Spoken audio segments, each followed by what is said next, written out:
740 2025 туғандар. 3 куб полноприводный. Ақ түсті. Мына көріңіздер. Мол жеріне минимальный пластиктерін үстіңгі фарасын алып келмес.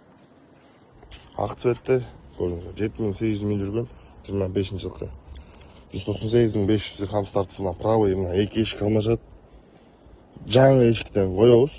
Ол бұрыш түзделеді. Болды, қалған жақтары жақсы машина. Четкий вариант көріңіздер. Машина еще болғанда да полноприводный X-Drive. Бұлар ұзынырақ, шоңырақ болған ғой. Полноприводный болғаны жақсы да бұларға.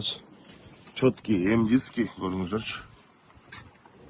Так, ішкі ауалына келсек, мына рамированный сиденье, панорамный люк, Sky Lounge, чистый М-пакет, вин-кодтары. Рульді көрдіңдер да туғандар. Машина чистый М-пакет. Полная комплектация, хрусталь Swarovski, айырбақ 2 ашылып тұр, торпеда рульдары таза.